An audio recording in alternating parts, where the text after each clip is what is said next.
Voilà, il faut dire en fait que nous avons le gouvernement de la transition, après l'avènement du MPSR, a hérité d'une situation explosive. Voilà, après 7 ans d'activité, nous avons vu que le régime déchu, précisément du MPP et de ses alliés, est passé à côté. Voilà, donc je pense qu'ici, il n'est pas lieu de faire une chasse aux sorcières, mais de voir ensemble comment les nouvelles autorités peuvent travailler dans le sens de faciliter et de créer en fait un chemin pour faciliter le processus de développement voilà, pour notre pays et pour le bonheur des populations. Donc si nous regardons au niveau des 7 mois, nous constatons quand même qu'un gouvernement qui a continué à évacuer les affaires courantes, voilà, ça c'est un point, c'est assez positif. Voilà, tous les départements ministériels travaillent et dont les partenaires techniques accompagnent cette transition.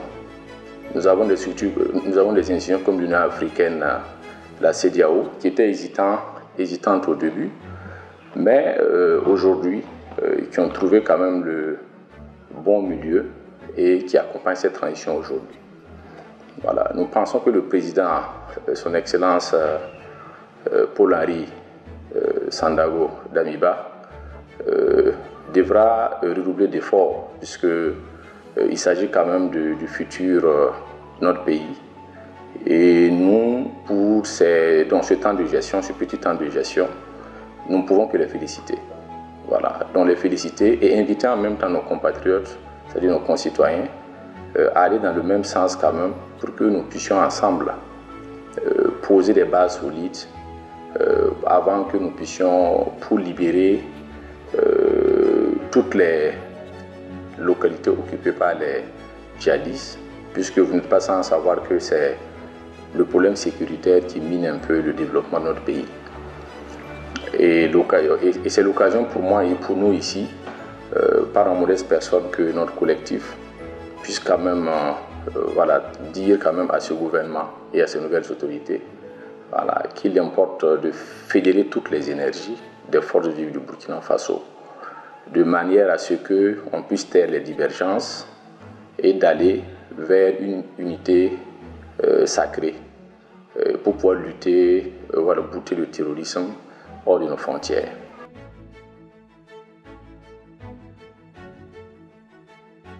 Nous pensons qu'au niveau de qu'est-ce qu'il faut faire pour mieux soutenir la transition, il faudrait que chaque citoyen à son niveau puisse travailler à aider, à faciliter le processus de sécurisation de notre territoire. Ça, c'est le premier aspect. Il faudrait que chacun travaille, à part l'aspect sécuritaire. Voilà, il faut également tenir compte que les gens ont des activités économiques. Voilà, il faudrait que chaque citoyen à son niveau, chaque agent économique, chaque acteur économique puisse travailler dans son domaine à faciliter le déroulement de cette transition.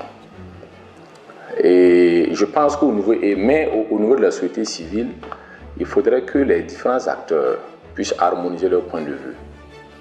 Et je pense que C24 est sur la table ronde Burkina Faso, qui est une organisation de la société civile qui regroupe des partis politiques, des associations, des leaders d'opinion, pour être une force de proposition. Voilà, cela permettra à terme de soutenir les actions de la transition. De les critiquer aussi, parce que quand ça ne va pas, il faut leur dire que ça ne va pas, il faut les interpeller, parce que même quand vous êtes dans le même camp, il faut se dire voilà, certaines vérités pour faciliter voilà, donc le déroulement des opérations, voilà, donc l'atteinte des objectifs. Parce que nous ne pouvons pas, au niveau de C24, nous ne souhaitons pas être complices,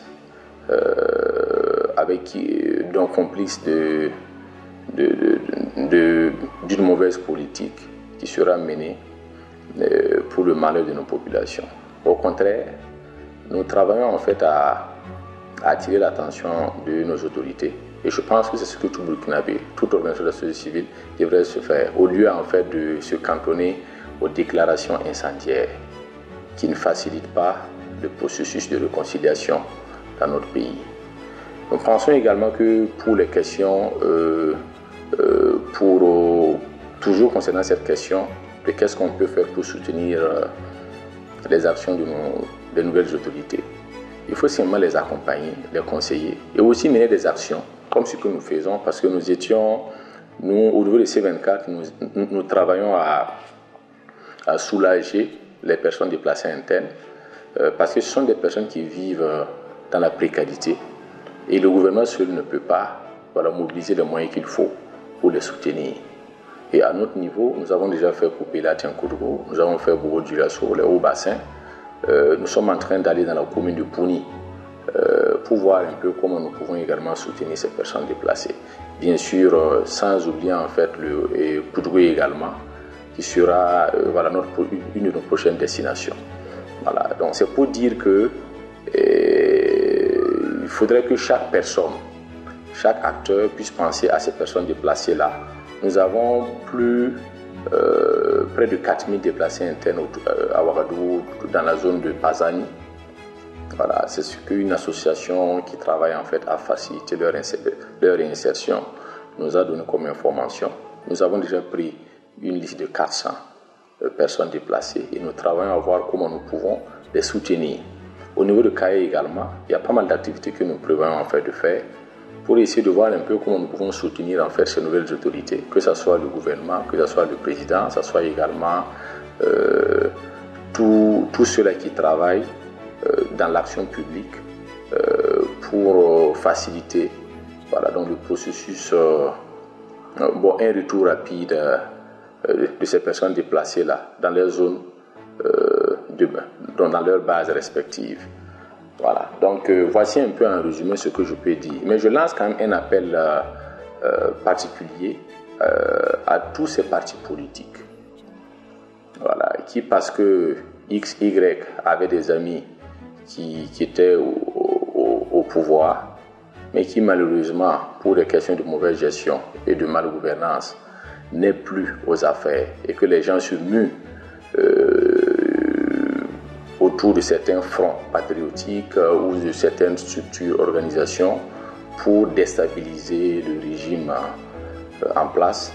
Je pense que j'invite tous les patriotes à travailler en fait à apaiser, à jouer à l'apaisement à ramener ces personnes-là en fait dans les rangs et aussi à interpeller aussi l'autorité pour qu'elles tiennent compte aussi de leurs propositions. Parce que nous ne pouvons pas construire ce Burkina Faso en étant dispersés, surtout dans un contexte en fait d'insécurité qui ne facilite pas les choses à tous les niveaux.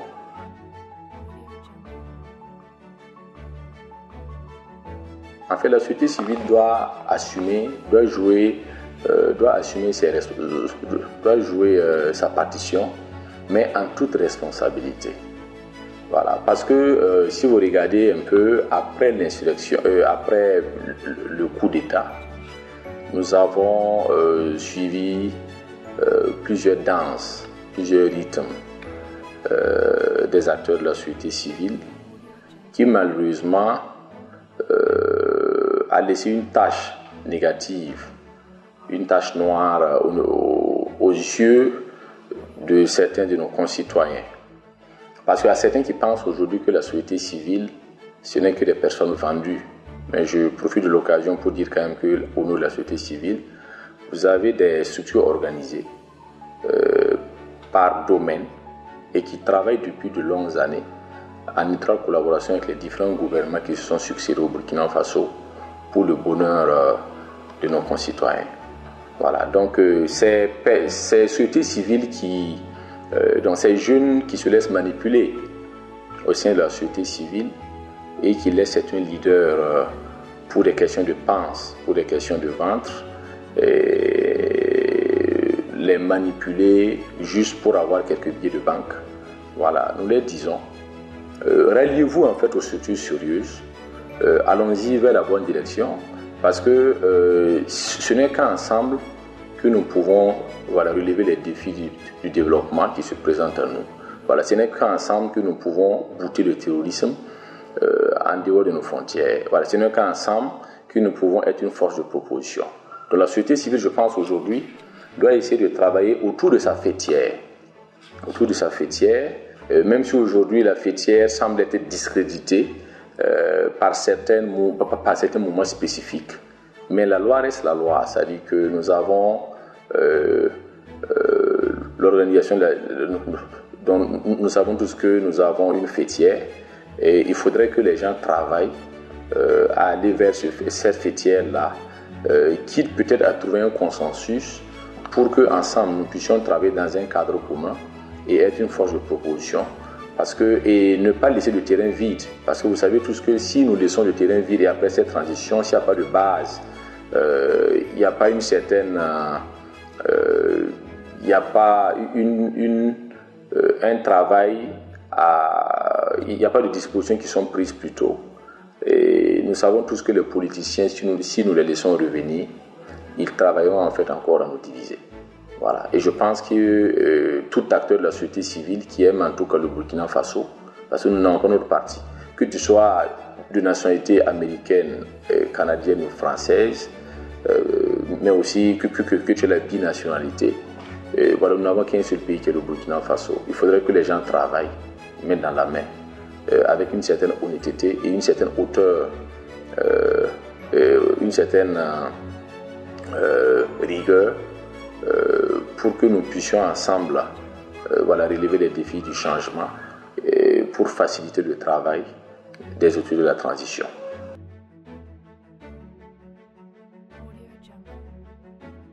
De façon pour être pragmatique, les conseils urgents au niveau des C24 nous avons pour les autorités de la transition.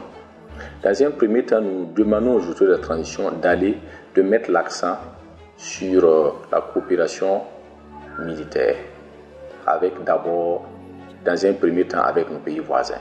Les pays ce sont des pays avec lesquels nous avons des liens historiques, ce sont des pays avec lesquels nous partageons des espaces communs, comme la CEDEAO, comme l'UEMOA, aussi l'Union africaine. Il faudrait que les autorités de la transition travaillent à sécuriser les territoires pour faciliter le travail des militaires. Bon, je dis plutôt le travail des militaires. Donc pour faciliter, pour aider à bouter le terrorisme hors de nos frontières. Ça, c'est le premier aspect. Deuxièmement, il faudrait également que nous travaillions avec, bien sûr, les partenaires stratégiques de nos pays. Je parle des grandes puissances, je parle des grandes chancelleries, qui quand même, pour ce que le Premier ministre a dit, pour ce que nous avons écouté, nous constatons effectivement que le gouvernement est dans cette même logique que nous. Il faut diversifier en fait le partenariat, la coopération. Aller dans le sens, voir si avec X pays, Y pays, nous pouvons avoir une collaboration en matière de formation, une coopération en matière de formation, d'autres en matière peut-être d'achat d'armes, et ainsi de suite. Voilà. Je pense que ceux-là qui sont au four et au moulin savent exactement quelles sont les attentes du peuple. Et ils doivent toujours regarder derrière parce que le peuple burkinabé a des aspirations profondes. Et il ne faudrait pas en fait que cette transition-là travaille contre les intérêts du peuple. Voilà. Et je profite en fait de lancer un message particulier au ministre de la jeunesse, au ministre des Sports, de la jeunesse et de l'emploi, mais aussi à celui de la solidarité nationale. Voilà. Et au niveau des personnes déplacées, la majorité sont des enfants en bas âge. Nous savons également que la deuxième frange majoritaire, c'est carrément la jeunesse, y compris les jeunes filles.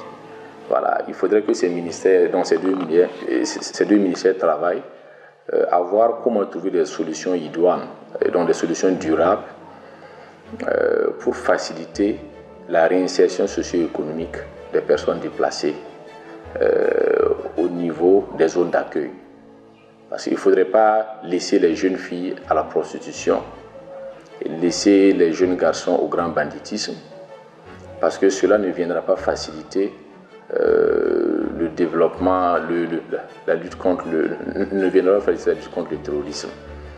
Voilà, donc comme dernier point, ce que j'ai à dire par rapport à comme dernier mot, je pense également qu'il faudrait que le président de la transition soit ferme et qu'il travaille à avoir un œil assez particulier, un regard assez particulier sur les actions que les différents départements ministériels mènent et que les ministres aillent à l'essentiel, qu'au niveau également de l'Assemblée nationale, de l'Assemblée législative de la transition, l'ALT, que ceux-là qui représentent le peuple, même s'ils sont là-bas sans élection, qu'ils puissent travailler en toute responsabilité et qu'ils puissent s'assumer pleinement en votant des lois utiles, en corrigeant certaines lois pour permettre en fait qu'à la fin de cette transition-là, voilà, nous puissions voir en fait voir un renforcement des institutions, voir en fait avoir des lois qui soient assez équitables et plus justes. Voilà. Donc voici un résumé ce que nous pouvons dire par rapport à ce qui concerne en fait, l'avis en fait du collectif du 24 janvier pour la patrie, pour ce qui concerne en fait pour ce qui concerne en fait le bilan des 7 mois de la transition.